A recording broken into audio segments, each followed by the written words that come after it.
Assalamualaikum warahmatullahi wabarakatuh. Perkenalkan, nama saya Amania Naila Firdausia dengan NIM 241080200097 dari kelas A akan menjelaskan materi peradaban Arab pra-Islam. Yang pertama, geografi Semenanjung Arab. Pertama, daerah pedalaman merupakan daerah padang pasir yang kering karena dituruni hujan dan sedikit penduduk karena daerahnya tandus. Yang kedua, mereka yang tinggal di daerah pedalaman disebut penduduk pengembara atau Ahl al-Badui. Kedua, daerah pantai di pinggir laut di bagian tengah dan selatan hujan turun teratur sehingga subur ditanami, yaitu daerah Hijaz, Yaman, Hadramaut, Oman, dan Bahrain. Mereka yang tinggal di daerah pantai disebut penduduk tetap atau Ahl al-Hadhar.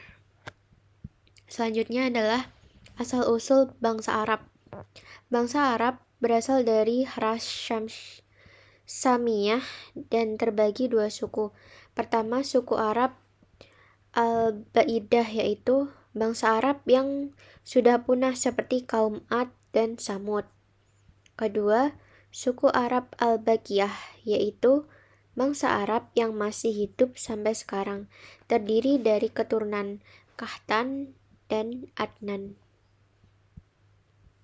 Selanjutnya, keturunan Kahtan.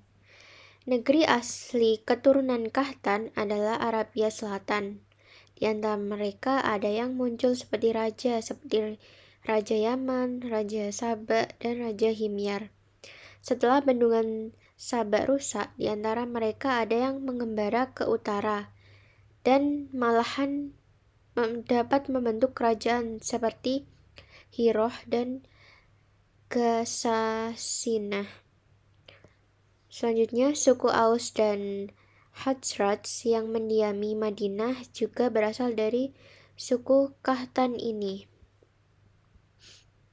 Selanjutnya adalah keturunan Adnan, disebut Arab Musta'ribah, artinya percampuran antara darah Arab asli yang mendiami Makkah dengan darah pendatang, yaitu Nabi Ismail alaihi salam. Salah satu anaknya adalah Adnan yang menurunkan keturunan Quraisy. Kemudian keturunan Abdul Muthalib, kakek Nabi Muhammad SAW, yang lebih dikenal dengan keturunan Bani Hashim. Selanjutnya, Ka'bah. Ka'bah yang dibangun Nabi Ibrahim dan anaknya Ismail sebagai tempat beribadah bagi agama Hanif. Kemudian orang Arab dari berbagai penjuru setiap tahun datang berkunjung ke Mekah, seperti yang diajarkan Nabi Ibrahim, tetapi untuk menyembah berhala yang mereka tempatkan. Menjelang Islam datang, Ka'bah dikelilingi kurang lebih 350 berhala yang menggambarkan jumlah suku di Jazirah Arab. Selanjutnya, kepercayaan dan agama. Mayoritas bangsa Arab adalah penganut agama Watsani atau penyembah berhala. Dikisahkan bahwa penyebar agama Watsani pertama di tengah-tengah masyarakat adalah Amr bin Hulay al-Khuzai. Dialah orang pertama yang membawa patung dari Syam ke Ka'bah. Setiap kabilah mempunyai berhala sendiri. Jenis dan bentuk berhala bermacam-macam, tergantung pada persepsi mereka tentang Tuhannya. Selanjutnya, ini ada kepercayaan dan agama. Nah, sebagian bangsa Arab di Hijaz, Makkah, Yastrib, Taif, dan sekitarnya sudah memiliki kepercayaan, tradisi, dan pengaruh tiga agama besar saat itu. Yang pertama itu ada Yahudi, Kristen, Zoroaster, atau Majusi. Nah, politik. Terdapat dua negara kuasa di masa jahiliyah, yaitu kerajaan Bizantium Romawi di barat dan kerajaan Persia di timur. Selama zaman jahiliyah, seluruh Semenanjung Arabia menikmati kemerdekaan penuh kecuali daerah utara, seperti Palestina, Libanon, Yordania, dan Syam, berada di bawah kekuasaan Bizantium dan Irak berada di bawah kekuasaan Persia. Next is pemerintahan. Di kalangan orang Arab Badui tidak ada pemerintahan. Kesatuan politik mereka bukanlah bangsa, tetapi suku yang dipimpin kepala suku yang disebut syekh. Bagi masing-masing suku terdapat seorang pemimpin yang disebut syekh. Di kalangan bangsa Arab, penetap sudah ada pemerintahan. Pusat pemerintahan adalah kota Mekah. Terus keberadaan Ka'bah di Mekah sebagai tempat peribadatan bangsa Arab. Suku yang pernah memerintah di Mekah adalah suku Amalikoh, suku Bani Jurhum, suku Bani Khuza'ah, dan suku Quraisy. Selanjutnya, posisi penting pemerintahan.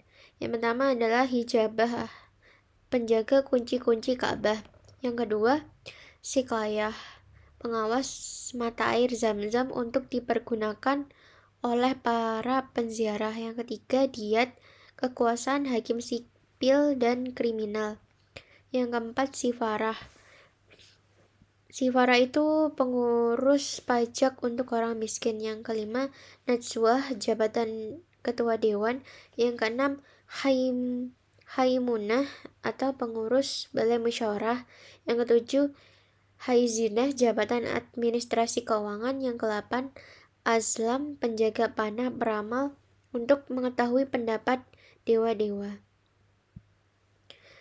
Dari aspek sosial budayanya, jahiliyah mempunyai konotasi barbarisme. Apa sih barbarisme itu? Yang dimaksud di dalam konteks ini tuh tidak beradab, kasar, buas, dan tidak berbudaya. Terus membunuh anak-anak perempuan. Quran surat At-Takwir, membunuh anak-anak karena takut kemiskinan. Quran surat Al-A'nam ayat 151. Istibdlah, yaitu seorang suami meminta kepada istrinya supaya berjima dengan laki-laki yang dipandang mulia atau memiliki kelebihan tertentu seperti keberanian dan kecerdasan. Matku, yaitu seorang laki-laki menikahi ibu tirinya setelah bapaknya meninggal dunia. Selanjutnya adalah poliandri, yaitu seorang perempuan menikah dengan beberapa lelaki. Selanjutnya badal, yaitu tukar menukar istri tanpa bercerai terlebih dahulu. Yang terakhir, hampir seluruh penduduk Arab adalah penyair. Maka tidak mengherankan bila seni sastra, terutama puisi, itu sangat berkembang. Para penyair memiliki kedudukan terhormat di kalangan sukunya. Melalui puisi-puisi mereka lah sejarah bangsa Arab sebelum Islam dapat ditelusuri. Dalam aspek ekonomi, yang pertama karena kebiasaan orang-orang Quraisy, yaitu kebiasaan mereka berpergian pada musim dingin dan musim panas. Quran surat Al-Quraisy ayat 1-2. Yang kedua, orang Quraisy biasa mengadakan perjalanan terutama untuk berdagang ke negeri Syam pada musim panas dan negeri Yaman pada musim dingin. Selanjutnya, Jazirah Arab terletak pada perdagangan antara Syam dan Tiongkok atau Cina. Pelabuhan-pelabuhan laut dan pos-pos perbatasan Palestina, Transjordania menelusur bagian tengah pantai Laut Merah, terus menuju Zaman. Oke, sekian penjelasan materi peradaban Arab pra-Islam dari saya. Kurang lebihnya mohon maaf. Wassalamualaikum warahmatullahi wabarakatuh.